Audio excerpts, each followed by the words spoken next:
તો પછી એમને દુઃખી થવા દેવા એના કરતાં બેટર છે કે એમને એક હળવું અને પેનલેસ ડેથ, એટલે કે એને પીડા ના થાય એવું મોત આપી દેવું. 2026નો ચોથો વિડીયો.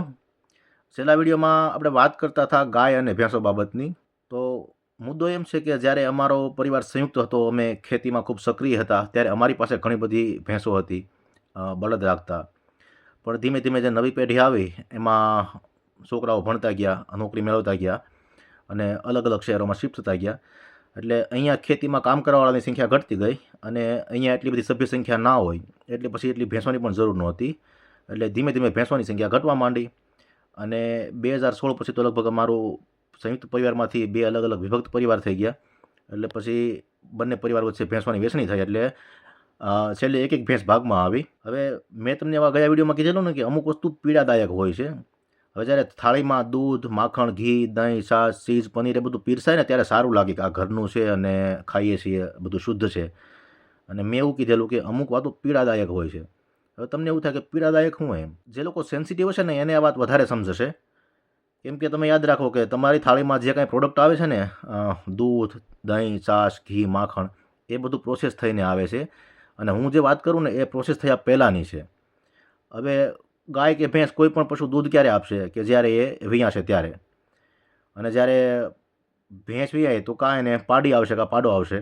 જો ગાય વિયાય તો કાં એને વાસળી આવશે કાં વાસરડો આવશે.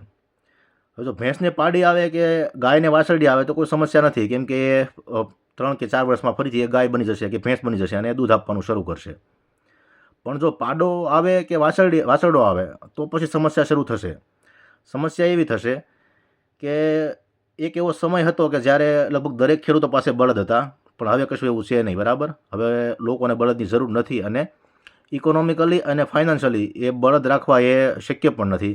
કેમ કે અત્યારે માર્કેટમાં જે ટેકનોલોજી ઉપલબ્ધ છે, બરાબર, જે મિની ટ્રેક્ટર આવી ગયા છે, જે હોમમેડ જે મોડિફાઈડ બધા એન્જિનો વપરાય છે, એમનું બહુ કામ સારું હોય છે કે જ્યારે જરૂર પડે ત્યારે જ એમાં પેટ્રોલ નાખવું પડે છે.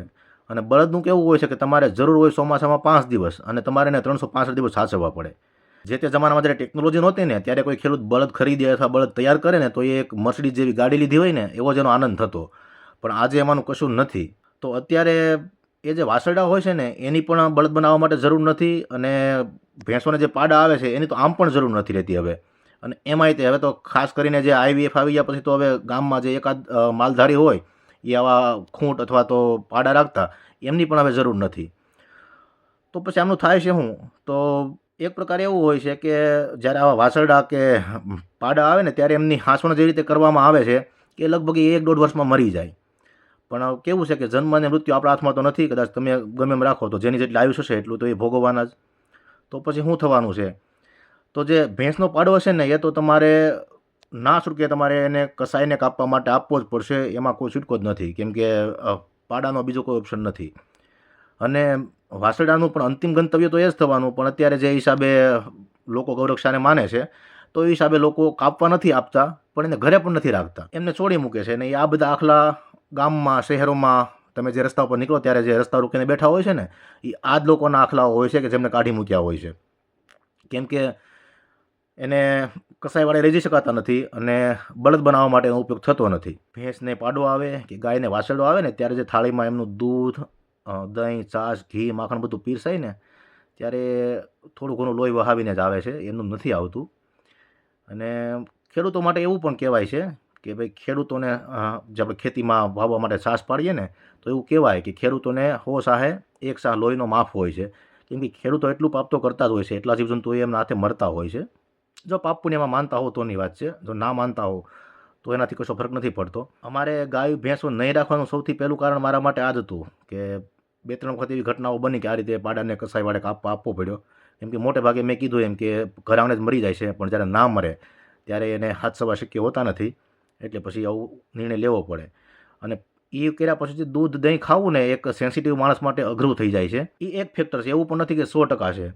અને જે બીજું કારણ છે ને એ ભારતના દરેક યુવકનું સપનું હોય છે કે પોતે કમાતો થાય ને એટલે પછી એના મમ્મી પપ્પાને કામ કરવાની જરૂર ના પડવી જોઈએ. એટલે જ્યારે હું કમાતો થઈ ગયો, મારી સિવાયના 2 ભાઈઓ પણ કમાતા થઈ ગયા, એટલે પહેલો નિર્ણય એવો લેવામાં આવ્યો કે હવે મમ્મી પપ્પાએ ખેતી કરવાની જરૂર નથી. અને જ્યારે ખેતી ના કરીએ ને ત્યારે તો કોઈ પણ પ્રકારના દુધાળા પશુ રાખવા શક્ય નથી. કેમ કે દુધાળા પશુઓને જે પાણી જોઈએ, જે ઘાસચારો જોઈએ, એ ખેતી વિના ક્યાંયથી મળે નહીં. આ બીજું કારણ. એટલે જો મમ્મી પપ્પાને નિવૃત્ત કરવા હોય તો પછી એ ઘરના ઘી, દૂધ, દહીં, છાશ ખાવાનો મોહ છોડવો પડે. અને અમે એ કામ એટલા માટે ના કરી શકીએ કે અમે જે પ્રકારના નોકરી ધંધામાં જોડાયેલા હોઈએ ત્યાંથી અમને એવું કરવાનો સમય મળે નહીં, અથવા તો જરૂરી પણ નથી કે અમે આ લોકેશન ઉપર હાજર જ હોઈએ એમ. અને આ સિવાયનું ત્રીજું કારણ કે માની લો કે આજની તારીખે પણ હું ખેતી કરતો હોત ને તો પણ હું આવા પશુઓ ના રાખત. એમનું કારણ એવું છે કે જેમ જેમ ગણિત, આંકડાશાસ્ત્ર બધું સમજાય ને ત્યારે ખબર પડે કે ખાવું આ તે એ બધા સોશિયલ મીડિયામાં વાતો કરવા માટે બહુ સારી વાત છે, પણ એ ફાઇનાન્શિયલી બહુ મોંઘું પડે છે. એક જૂનો જમાનો હતો કે જ્યારે આ બધા ગાય ભેંસો છે એ ગૌચરમાં સરતા, નદીમાં કે ઓકળામાં કે બીજા કાંઈ નેરા હોય ત્યાં પાણી પી લેતા અને સાંજે ખીલે આવે એટલે દોઈ લેવાના. પણ હવે સમસ્યાઓ એવી થઈ છે કે ગાંધીનગર બેઠેલા આખલા બધા ગામના ગૌચર ખાઈ ગયા છે.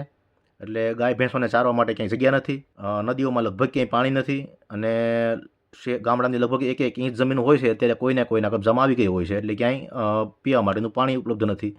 એટલે જો તમારે ગાય ભેંસો જેવા દુધાળા પશુ રાખવા હોય તો તમારે પાસે કૂવો હોવો જોઈએ, એના ઉપર મોટરનું કનેક્શન હોવું જોઈએ, તમારી પોતાની વાડી હોવી જોઈએ જ્યાં ઘાસચારો ઉગતો હોય છે, તો તમે આ દુધાળા પશુઓને રાખી શકો. હવે આ મોંઘવારીના જમાનામાં જ્યારે પોતાના માટે લાઇટ બિલ આવે ત્યારે પણ આપણને અઘરું લાગે છે કે કેટલી બધી વીજળીનો આપણે ઉપયોગ કરીએ છીએ. તો આ રીતે આપણે જો ગાય ભેંસ માટે પાણીના ટાંકા ભરીએ, કુંડીઓ ભરીએ, અને જે ખેતરમાં આપણા પોતાના માટે અનાજ વાવવાનું હોય એના બદલે ગાય ભેંસ માટે ઝીંઝવો વાવવો પડે, તો એ તો ખેતરનો પણ દુરુપયોગ છે અને પાણીનો પણ દુરુપયોગ છે. હવે દુરુપયોગ હું એટલા માટે કહું છું કેમ કે આ બધા રિસોર્સ હોય ને એનો સૌથી પહેલો ઉપભોગ તો તમે તમારી પોતાની આવક માટે અથવા તો તમારા પોતાના ખાદ્યાન્ન ઉગાડવા માટે કરો ત્યાં સુધી બરોબર છે. એ બધાનો ઉપયોગ જો તમે ગાય ભેંસોના ચારા માટે કરવા માંડો તો એ જમીનમાં તમે કેટલું બધું રોકાણ કરેલું હોય છે અને ડેઈલી કેટલી બધી મહેનત કરેલી હોય છે, અને એ બધું ગાયો ભેંસો માટે અને દૂધ માટે.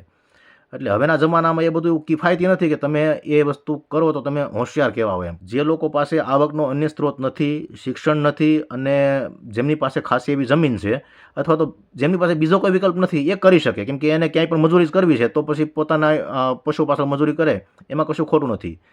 પણ જે લોકો પાસે બીજો ઓપ્શન હોય અને એ લોકો ખેતી કરે તો એમના માટે તો એ લાખના 12,000 કરવા જેવો જ છે. ગુજરાતીમાં કહીએ ને આપણે તો થાળી ફોડીને મંજીરા કરવા જેવું જ છે. તો અત્યારે ગામડાઓમાં જે ખેડૂતોએ ગાય ભેંસો રાખવાનું ઓછું કરી નાખ્યું છે ને એનું કારણ બીજું કશું નથી, પણ ચારવા માટે ગૌચર નથી, અને પીવા માટે હવે એ રીતના પાણી નથી ક્યાંય. પોતાના કૂવામાં પાણી હોય તો એ વીજળીનું બિલ ભરી અને એટલું બધું પાણી એ જાનવરો માટે કોઈ પણ ખેડૂતને ના પોસાય. કદાચ કોઈ કમર્શિયલી ડેરી ફાર્મ શરૂ કરે તો એને કદાચ એ બધું પોહાય, પણ ખેડૂતોને એ બધું પોહાય એવું છે નહીં. અને છતાં ખેડૂતો આવું બધું કરે છે કેમ કે ખેડૂતો હિસાબ નથી કરતા. જે દિવસે ખેડૂતો હિસાબ કરવાનું શરૂ કરશે ને તો એ દિવસે કાં તો એ આત્મહત્યા કરી લેશે અને ક્યાંય ધંધો બદલી નાખશે. એટલે આવી બધી વાસ્તવિકતાઓ હોય છે. અને આજે મેં વાત કરીને એ કોઈ વાત ના કરી આવી કે આ રીતે વાછરડાને કે પાડાને ઘરેથી જતું કરવું પડે છે, કે દરેકે પોતાના ભાગનું પાપ પણ કરવું પડે છે. એને છૂટકો પણ નથી, કેમ કે જો કોઈકને અંજવાળું જોઈતું હોય તો કોકે તો બળવું જ પડશે. અને આ બધા વચ્ચે એક કારણ છે ને ભેંસની બીમારી પણ હતું, કે અમારી પાસે જે ભેંસ હતી ને અમે એને છેલ્લે સુધી સાચવેલી, મતલબમાં જ્યાં સુધી એની ઉંમર થઈ ગઈ ત્યાં સુધી. અને છેલ્લે ભેંસને એક બીમારી થઈ, આમ તો એને દેશી ભાષામાં કમુડી કહેવાય. એટલે કે એના જે શિંગડા હતા ને એમાં હડો પડ્યો. એટલે સૌથી પહેલાં તો અમે એનું ઓપરેશન કરાવી અને એક શિંગડું કઢાવ્યું. થોડો સમય થયો એટલે એ હડો પછી એના મગજમાં અંદર ઉતર્યો અને ધીમે ધીમે એની આંખ ખરાબ થવા લાગી. એટલે વળી અમે એની સર્જરી કરાવીને એક આંખ કઢાવી. અને એ પછી અમે એ ભેંસની ખૂબ સેવાઓ પણ કરી. અત્યારે લોકો જેટલી માણસોની સેવા નથી કરતા એટલી અમે ભેંસની સેવા કરી. અને એ થતાં દરરોજ અમારે જાગીને ભેંસને દુઃખી થતાં જોવાની, કે ભેંસને પીડા થાય છે, એની એક આંખ નથી, એક શિંગડું નથી. સુરત મારા એક મિત્ર છે ડૉક્ટર રાજેશ કલસરિયા, એટલે આ ઢોર ડૉક્ટર છે અને સર્જન છે. તો એમણે એ પણ સલાહ આપેલી કે જો એટલી બધી પીડા થતી હોય ને તો એને યુથેનાઇઝ કરી દેવાય. હવે યુથેનાઇઝ એટલે એવું કે ભેંસ કે બીજા કોઈ પણ જનાવર કે જેમને કોઈ એવી બીમારી હોય કે જેનો કોઈ ઈલાજ ના હોય અને એમને માત્ર પીડાવાનું જ હોય, તો પછી એમને દુઃખી થવા દેવા એના કરતાં બેટર છે કે એમને એક હળવું અને પેનલેસ ડેથ, એટલે કે એને પીડા ના થાય એવું મોત આપી દેવું. એ પણ એમને સલાહ આપેલી. પીડા જોઈને એવું લાગ્યું કે એવું કરવું જોઈએ, પણ પછી એવો પણ વિચાર આવ્યો છે એમ કે એક જીવતા જીવના મોત કેવી રીતે થશે એ નિર્ણય મારે નથી લેવો. એટલે એ સમય જવા દીધો અને 2 કે 3 દિવસમાં જ ભેંસ મરી ગઈ. એટલે જે એમની સેવાઓ થઈ અને જે રીતે અમે એને દુઃખી થતા જોઈને પછી એવું નક્કી કર્યું કે હવે કોઈ જનાવરને ઘર આંગણે એટલું બધું દુઃખી થવા નથી દેવું. એટલે આવા ઘણા બધા કારણો જવાબદાર હતા.